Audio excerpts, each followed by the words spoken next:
In the age of YouTube and fanatic fandoms, something either has to be a masterpiece or an atrocity to garner more views and attention. But Ahsoka is really neither of those things, and at least to me, falls right into the middle and is just decent. I'm not going to sit here and complain about how females have taken over Star Wars or whatever that complaint is, and just care about the pure quality of the show. There are definite strengths Ahsoka has, and there are also some big issues that hold it back.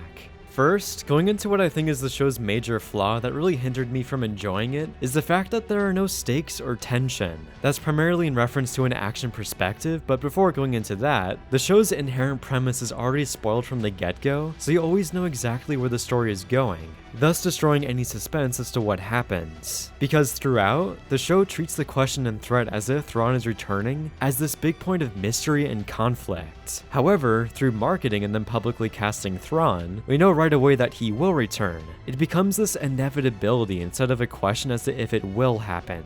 Nothing the characters do have stakes because we already know the outcome beforehand. This isn't necessarily a fault to the writing, and instead the inherent nature of the show and how it was packaged. Although, I think the story does a good job at combating this by having a protagonist overcome obstacles in more creative ways after a simple solution is snuffed out. Like in the beginning when the information from the puzzle was stolen, and negotiating with a space whale for safe passage to a new galaxy. So even though we know the outcome, the process of getting there is still relatively interesting and not very obvious. It holds just enough of a hook within the audience to keep your attention throughout the series. Now, going back to the tension and stakes for action scenes, this is an aspect about the show that really drove me crazy. In every single lightsaber fight scene besides the final fight with Morgan, where finally someone actually dies, the heroes and villains walk away unscathed, and it's as if we're just watching skirmishes with no consequences. It becomes extremely contrived for characters to survive these combat encounters, but the creators want to artificially inject more action into the series. And through each action scene, they expose the plot armor these characters are wearing more and more. Like the most egregious example is Sabine. We have the infamous opening where she gets skewered by a lightsaber and is fine, but the writers hilariously do this again essentially by having Shin simply leave before killing Sabine in episode 4. She disarms her and knocks her onto the ground, but Sabine shoots her once, Shin drops her lightsaber, and then pieces out with a smoke bomb. Like, she could easily just kill her here since she lost track of her and can force grab her lightsaber, but hey, we need Sabine for later. Then when she shows up to stop Baylan and grabs the artifact, Baylan can simply force pull it out of her hand and kill her, but he instead opts to make a deal to artificially keep her alive. Every episode is full of these glaring examples of plot armor and contrivances, to the point that it invalidates all danger. You know that every single lightsaber fight ends with no casualties, and it's insane that they have about 3 of them and nothing major happens. Without any tension or stakes, it makes the action extremely dull, and generally what saves action if that is the case is great choreography. However, I wouldn't say a single lightsaber fight in the show was remarkable, and all came off as being bland. And the big issue is that we have so many examples of great lightsaber fights to the point that if you ever draw a comparison from those to Ahsoka, they utterly blow Ahsoka out of the water. They aren't dynamic, the lightsaber choreography is generally pretty generic with rare spicy moves, the choreography is at times slow and clunky, as if they didn't have enough rehearsal time, and even the locations in which the fight scenes take place does nothing for the action. Also, another aspect that I think hurts these lightsaber fights is the constant usage of parallel editing. Now, parallel editing is when you cut back and forth between 2 separate scenes happening at the same time within the story. Generally, this is fine, but the way they utilize parallel editing in Ahsoka is at times really annoying. Mainly because they spend all this time building up to a lightsaber showdown, and then the second they start fighting, they cut away to another scene. It robs you of that excitement you slowly build up, leading to this major moment, just for it to instantly dissipate. At times it feels like a cop-out because their budget may not be big enough to show us an uninterrupted lightsaber duel, and instead just small chunks here and there. I want to see the whole story of the fight and the ebb and flow of who is winning, instead of jarringly being thrown in and out of it. Then every other type of action scene is also plagued with the same issues of constant usages of contrivances and plot armor. From spaceship combat being completely nonsensical in which enemy fighters can endlessly shoot Ahsoka's ship and constantly miss and do nothing. Or if they do damage it like in the finale, Huyang is able to repair it in like 30 minutes somehow, and there's just no consequences. Or the normal fights with stormtroopers in which they are never shooting the protagonist when they are in clear sight. The biggest example is when they are all surrounded at the end of episode 7, and when Ahsoka shows up, they literally all just start running away instead of overwhelming her with blasters. Or literally just becoming immortal and rushing an open field with the Star Destroyer raining hell down on them, and none of them sustaining any casualties. Like, I know Obi-Wan and the Book of Boba Fett were bad, but holy shit, these examples are on the same level and if not even worse at times. I know Dave Filoni is a more competent writer than Jon Favreau, which I'll get into in a second, but he still suffers from regularly using contrivances to make his story work. The infuriating thing about Ahsoka is that if these major issues were fixed, the show would be significantly better, but it's just plagued by that cheap Disney Plus show feel where all the action feels rushed, botched, and plagued with apparent writing issues. Wait! We could talk. Moving on to another aspect, let's go into the characters. Ironically, and this is rarely the case, I loved all the antagonists and none of the protagonists. I didn't hate them and mostly think they are pretty generic, with not a lot interesting happening under the hood. Ahsoka was devoid of personality and was just this simple Zen-like figure. So much to the point that she kind of gave me pretentious vibes as to this is how Jedi should act. When in reality, all the most interesting Jedi characters had very colorful personalities, and had certain quirks that made them so lovable, like Obi-Wan's civil nature and Anakin's reckless albeit effective nature. Ahsoka doesn't really have anything going for her, and she mostly comes across as a dull figure. She doesn't have a character arc in her own show, and even the quote-unquote best part of the series about her flashback doesn't really add much to her character. I liked the sequence and enjoyed it, but if you really take a look at it within the context of the entire season, you could effectively remove it and nothing changes, unfortunately. It's cool to see her confront Anakin again, and their discussion was infinitely more engaging than anything with Sabine, so much to the point that I'd rather we just have gotten a live-action Clone Wars show, but Ahsoka really doesn't learn any revelations, along with this introducing more mechanics within the universe that are confusing. Like, if a Jedi is on the brink of death, do they always go to this Mind Palace area where they fight for their life that conveniently slows down their heart rate for an hour as they await to be saved? I like this concept in theory, but its implementation is undeniably messy and kind of confusing.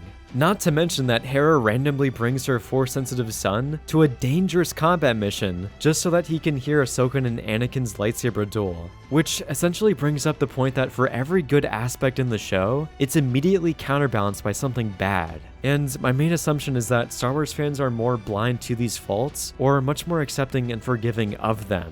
I've seen Star Wars fans say this scene gave them full-body chills, and I just don't understand that level of attachment to this franchise anymore, given Disney's handling of the IP. Like, we were all like that for The Force Awakens, but in this day and age, after so much heinous shit they've done to the franchise, I don't have that level of blind type for Star Wars, and I'm more critical now. Then for Sabine, I see a lot of hate for her character in that she shouldn't be Force sensitive, but I don't care if she has 2 X chromosomes. Especially since The Last Jedi establishes the notion that anyone can be Force sensitive and has to be unlocked with intense training, and some people are obviously more powerful than others. I don't know if people are just deleting this out of their personal headcanon, and at this point in the Star Wars universe, there have been so many cooks in the kitchen that there is so much conflicting points within the lore. So since I'm defending her here, you may assume I like the character, and that would be wrong because I don't. I found her to be largely annoying given her dominant, selfish, and rebellious nature, which is fine from a character standpoint, but the writers utterly screw her over in episode 4 by her choosing to condemn the entire galaxy.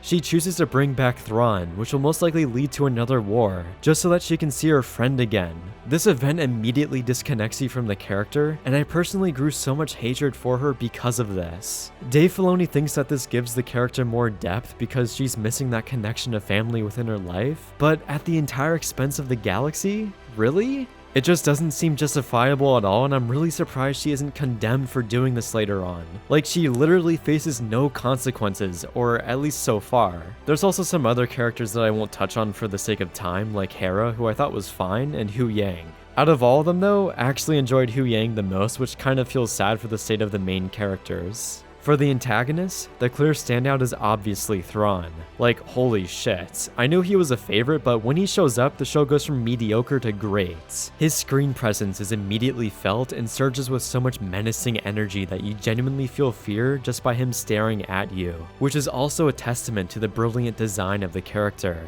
The cold, calculating, and meticulous nature of the character is so fresh in comparison to other Empire villains, who generally feel more cartoonish and mustache twirly. He's never underestimating his threats, and is actually strategizing in real time against his opponents. Star Wars protagonists were always able to exploit the fact that they were underestimated by their adversaries, but here, it seems like Thrawn is actually trying his best to win. Although the story is still pretty contrived in that he could simply order a TIE fighter strike on the Hermit Crab convoy and fucking decimate them, but hey, what do I know about military strategy? I just have a useless bachelor's degree in film studies. At the very least though, he actually wins, and it makes season 2, or I guess a movie maybe, actually exciting because there's a lot of potential for what can be done with the character and his story. I'd assume they'd overcome and kill him in the end, but how much damage he does, and who he kills before then is the main question. Then there are also some other Sith characters that are generally pretty intriguing, especially Baylan. The character has a lot of class, and he's actually honorable and is pretty witty. He has a lot of depth and history, and like Thrawn, he has a great screen presence. It's just too bad that the main story for his character is primarily being reserved for the next season, and it's also unfortunate that Ray Stevenson passed away. Hopefully they recast him and don't leave him on that literal cliffhanger in perpetual limbo. Then finally we have Shin, who I also think has an infectious screen presence. She's so expressive with her eyes, and so much hate pours through them to the point that she's cutting into your soul. She does a lot with so little, which I think is a testament to how great of an actor she is. Along with her character having such an off-kilter design that makes her general figure kind of disturbing and terrifying. It's just a bit unfortunate that she didn't have a lot to do within the story, and she was kind of screwed over by the many contrivances of the writing, but hopefully she has a bigger role in season 2 with more of an arc. Going into some more positives for the show, I think the overall productivity and pace was much better than Jon Favreau's in The Mandalorian. Because if this was written by him, the season would have ended with the reveal of Thrawn in episode 6, and in that time, he would have injected a bunch of bullshit side quests to pad out the length of the season. Instead, Dave Filoni delivers a real and coherent pace to the point that it's finally a positive aspect now. Like, this should be something that's a given. I've seen some people still complain that the show is too slow, but I think a lot of the down moments are still filled with productive usage of character developments, albeit quite a bit of it isn't engaging enough to really be that entertaining. And I understand the critique that nothing happens in the show, which is flat out wrong, but people probably think that because the show is essentially pitched as Thrawn returning, and that doesn't happen till the end of the season, which again is a problem with how they sold the show. Dave Filoni at times also delivers some genuinely great moments within the story, like zombie stormtroopers. I think that was easily the best set piece and was actually a moment where I felt an ounce of danger for our heroes because the enemy was threatening for once. Although they're literally wielding lightsabers and can dismember them, but whatever. That's more of a nitpick instead of a major issue. Also, another aspect about his writing and his directing that I think he nails is the tone. It really reminds me of old school Star Wars and what it was even inspired by, which was Akira Kurosawa. George Lucas was heavily influenced by his samurai films, and essentially took the samurai, gave them laser swords and the Force, and shipped them off to a galaxy far, far away and called them Jedi. Dave Filoni harnesses this original inspiration and applies it to great effect in Ahsoka, like the build up to every fight being slow and methodical, as the music slowly builds your excitement. An example I still love is the first fight scene, where Ahsoka is ambushed by some droids who are also hunting for the map. Their introduction is intimidating and mysterious, and just hammers home that samurai tone so well. Just don't think about how they don't instantly activate their self-destruct and conveniently wait for Ahsoka to clear the area. Again, for every good aspect, there has to be something that weighs it down. Then, since I briefly brought it up, I think the music was great throughout the series. It's very prominent in Ahsoka and really emphasizes and elevates each scene, along with it expertly punctuating select important moments. I really love the end credit theme, and pretty much every show besides maybe Obi-Wan has had outstanding music. The Mandalorian though is still top tier, and that's just because Ludwig Göransson is basically the next Hans Zimmer. So yeah, from an overall outlook, I think Ahsoka is kind of mediocre, and just by having this opinion, I assume this video won't do well since I'm not playing to any of the two extreme sides of love or hate. There's a lot more nuance surrounding Ahsoka in terms of strengths and flaws, and to me, the best way to fix some of those issues is if Dave Filoni wasn't the sole writer for the show. Through Andor, we've gotten a taste of what great Star Wars writing could look like, instead of the shallow adventure we got. Thank you for watching, and let me know in the comments what you thought about Ahsoka.